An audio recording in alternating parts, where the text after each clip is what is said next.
कांग्रेस के भीतर के अंदर चल रहे थे कि 6 विधायक जो है वो दल बदल सकते हैं। कई सारे पार्टियों से जो है उनकी दूरी रही है। बीजेपी किसको तोड़ना चाहती है, क्या करना चाहती है, लेकिन कांग्रेस पार्टी नहीं टूटेगी। आरएलएम पार्टी को लेकर के भी कहा जा रहा था, उनमें भी टूट होगी। अपने ही सबॉर्डिनेट को यदि बीजेपी इस तरह तोड़ेगी तो मैं तो पहले से भी कहूँ कि बीजेपी भरोसेमंद नहीं है, विरोधी पर भरोसा नहीं करना चाहिए। जेडीयू और बीजेपी के अंदर क्या होड़ लग रही है कि नंबर 1 की पार्टी कौन सी है? मेरा सलाह है कि बीजेपी बख्शेगी नहीं। बीजेपी कभी किसी अपने साथियों को मजबूत नहीं करती है, वो कमजोरी करती है। एक छोटा सा जो अहम मुद्दा बिहार के अंदर चल रहा है वो है छात्रा की मौत को लेकर के, और उस मौत पर इस वक्त बहुत राजनीति भी हो रही है। गिरिराज सिंह की तरफ से भी बड़ी प्रतिक्रिया सामने आई, इस पर आप क्या कहेंगे? गिरिराज तो गए थे जहानाबाद, घर तक नहीं गए, वो क्या प्रतिक्रिया देंगे? नमस्कार, आप देख रहे हैं न्यूज 24 और आपके साथ मैं हूं प्रियंका सिंह। बिहार झारखंड में इस वक्त बहुत ज्यादा राजनीतिक हलचल देखने को मिल रही है, और इसी राजनीतिक हलचल के बीच में आज हमारे साथ खास मेहमान है, जिनसे आज एक छोटी सी खास चर्चा हम बिहार की राजनीति को लेकर के करेंगे, क्योंकि खरमास खत्म हो चुका है और खरमास के बाद कई सारे सवाल, कई सारे कयास बिहार की राजनीति में घूम रहा था, और उसी बीच में आज हम इस पर चर्चा भी करने वाले हैं। हमारे साथ सांसद जी मौजूद है, पप्पू यादव जी हमारे साथ मौजूद है। सर, पहले तो आपका बहुत बहुत स्वागत है हमारे चैनल पर। नमस्कार। और बिहार में जो खरमास के बाद कहा जा रहा था कि राजनीति में बड़ा उलटफेर होगा, बड़ी हलचल होगी, नीतीश कुमार के खेमे पर कई सारे सवाल दागे जा रहे थे, बीजेपी खेमे पर बहुत सारे सवाल उठ रहे थे। आपकी सबसे पहली प्रतिक्रिया इस पर क्या है? पहले तो यही जानेंगे आपसे। भैया, राजनीति में कब क्या होता है, क्या होगा, कोई देखा तो गया नहीं है। राजनीति बिल्कुल दुष्टई, धुरतई, दोगलई की चीज बच रह गई। अब कोई सुचिंतता तो है नहीं, उस युग की राजनीति तो है नहीं।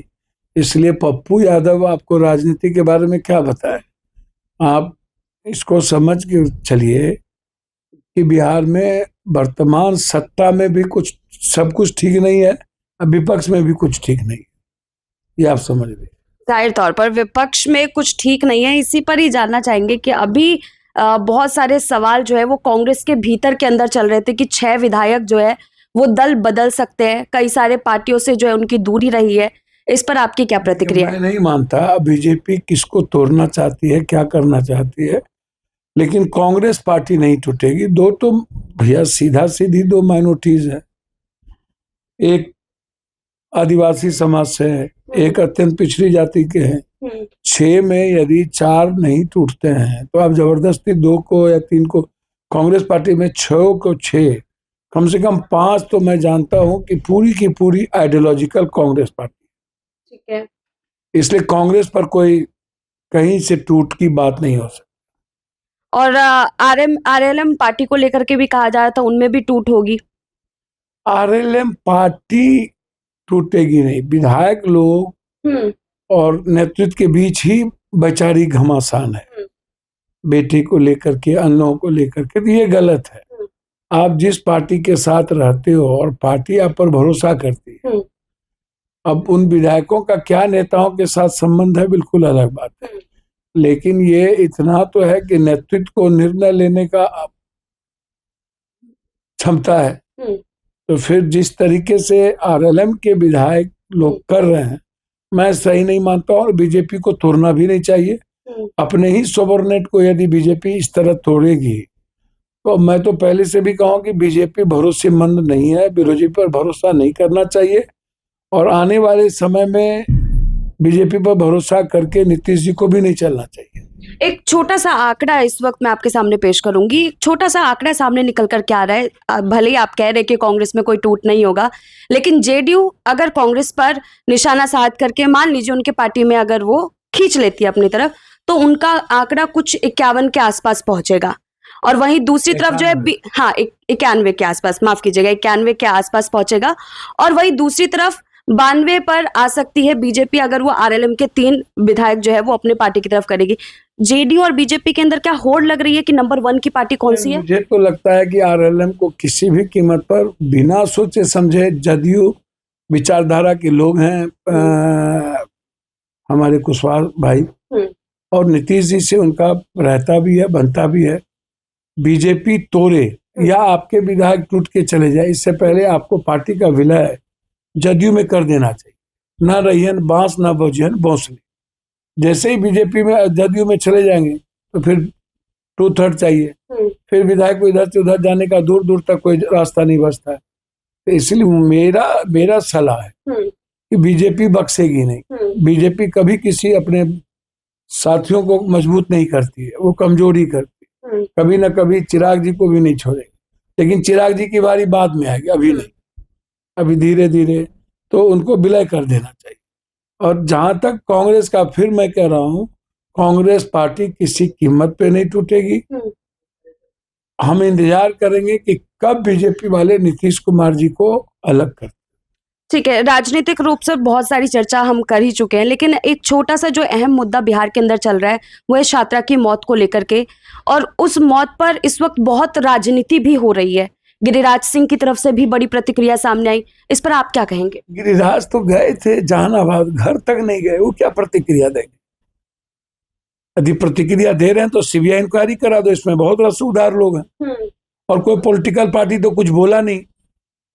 उसके परिवार और पप्पू यादव साथ में खड़े हैं, वहां के मुखिया जी, हम वहां गए, और पॉलिटिकल पार्टी को तो कोई मतलब ही नहीं है किस बच्ची का। इसके पीछे बहुत बड़ी बड़ी मछलियां हैं, और हम पहले ही कह चुके हैं कि बलात्कार के बाद हॉस्पिटल में जाकर के हॉस्पिटल की साजिश से मारा गया।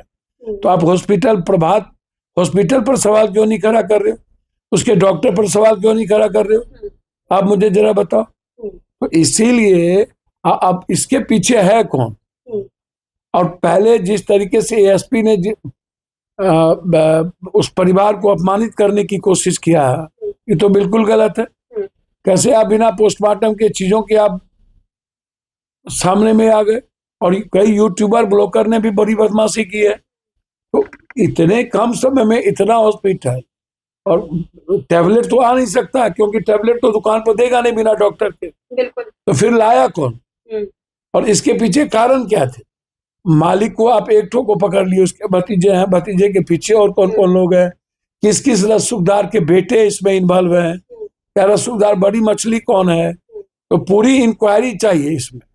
आप उल्टे ही पूरे परिवार को आप आंदोलन में, रोड जाम में आप फंसाए हुए हो। इसमें पूरा का पूरा जो आया है कि चोटें हैं, दागे हैं, नोच है, सब कुछ आ गया। उसके बाद अस्पताल में जाके पहले आप कह दिए नींद की गोली इतना खा लिया। तो बिल्कुल इसमें बगैर सब सीबीआई इंक्वायरी के कुछ भी, मुझे लगता है कि इंसाफ नहीं मिलेगा। एसपीडी ट्रायल हो और परिजन पर जो केस किया जाए उसको खत्म हो, डॉक्टर की भूमिका और उस अस्पताल को तुरंत बंद किया जाए, और इसके पूरे परिवार को लेकर के कि यह, क्योंकि सेक्स रैकेट का धंधा लगभग हॉस्टल से चल रहा है, लगभग हॉस्टल सेक्स रैकेट के धंधों में इन्वॉल्व है। इनको 3 साल 4 साल पहले कुछ नहीं था, और आज ये 23 22 हॉस्टल खोल लिए। बहुत सारे ऐसे बच्चों पटना में लोग हैं जो मंत्रिमंडल के साथ टेंडर का काम करते हैं और इसी धंधों में लगे रहते हैं। बड़ा बड़ा डिफेंडर खरीद लेते हैं 2 दिन, 1 महीना, 2 साल, साल भर के अंदर। तो पूरी जांच होने की जरूरत है। पटना पश्चात तरह की परंपराओं से आगे हम लोग बढ़ रहे हैं। हालात अच्छे नहीं है। हॉस्टल पर अकाउंटेबिलिटी तय हो, जिम्मेदारी कौन देखेगा और मॉनिटरिंग कौन करेगा, ये इंपॉर्टेंट है। और परिवार को, बच्चों को भी देखना चाहिए। समाज बच्चों को छोड़ दिया। ठीक है, बेहद शुक्रिया पप्पू जी हमारे साथ तमाम मुद्दों पर चर्चा करने के लिए। तो देखिए, जिस तरह से बिहार की राजनीति से लेकर के बिहार में अलग अलग मुद्दों को लेकर इस वक्त सरगर्मी तेज है, और उन्हीं मुद्दों पर आज हमने चर्चा की पप्पू यादव के साथ में, और साथ ही तमाम मुद्दों पर उनकी राय ली। आप लोग की क्या राय है, कमेंट में हमें जरूर बताइएगा।